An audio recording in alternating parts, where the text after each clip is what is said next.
ये आपको यहां प्रयोग नहीं करने चाहिए थे। आपने इनकी कमाई को संग्रहित करना है, सुरक्षित रखना है। किसी को आशीर्वाद नहीं देना, किसी को कोई दुआ या बद्दुआ नहीं देना। बद्दुआ दोगे तो भी आपकी पुण्य अक्षीण होंगे, और किसी को आशीर्वाद दोगे तो भी आपके भक्ति कमाई समाप्त होगी, खर्च होगी। अब जैसे कोई एक पहिए से, एक टायर से हवा और दूसरे टायर में भरे, वो कितना बुद्धिमान है, दोनों कंडम, वो युद्ध है इसका। ये बुद्धिमान व्यक्ति ऐसे काम करता है, उसको सलाह देगा भाई यहाँ से जाइए, वहाँ आगे एक हवा भरने का यंत्र है, आप वहाँ से हवा भराइए, दोनों का काम चले। तो इस प्रकार हम अगर आशीर्वाद दे देते हैं तो हमारी पूंजी नष्ट हो जाती है, भक्ति। अब ना उसको लाभ, उसको थोड़ा सा लाभ उसको होगा, और आप यहीं रह गए, दोनों चौड़ चपट, क्या फायदा। तो इस प्रकार हमने अपने बच्चों को, भाई बहन, माता पिता, सबको, संबंधित जितने मित्र हैं, या वैसे भी कोई, एक सद्भावना पूर्वक सबसे प्रार्थना करनी चाहिए कि आप भी दीक्षा लो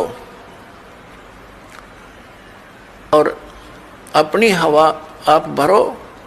जैसे एक पंप दे दिया जाता है साइकिल में हवा भरने का, तो सब ले लो पंप और अपनी भरो हवा, जब जरूरत पड़े फुल करो और चलो गाड़ी पर, सवारी पर। तो कहने का भाव ये है कि इसी प्रकार ये गुरुदेव जी से दीक्षा लेकर के आप स्वयं अपने भक्ति मंत्र के जाप साधना के द्वारा अपने टायर में हवा स्वयं भरो और फिर चलो।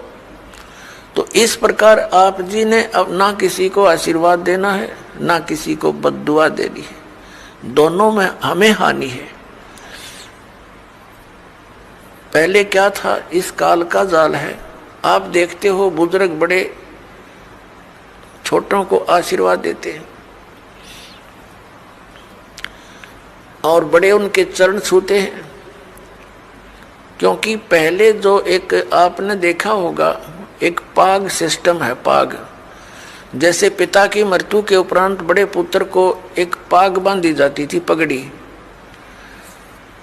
और फिर वो पिता वाले कर्म वो करता था। आप पिछला इतिहास देखिएगा तो उसमें क्या होता है कि वो आशीर्वाद देने वाला अपनी पूंजी नष्ट करता है और उनको आशीर्वाद देता। जैसे आपने देखा होगा एक पुत्र वधू अपनी सास के पैर दबाती है, या किसी और बड़ी बूढ़ी के उसके पास बैठी है उसके पैर छूती है, वो उसको दुआ देती है, पुत्रवती हो, तेरे बेटे हो, पुतों फड़िए दूध दो, नहाइए, इस तरह के देते हैं।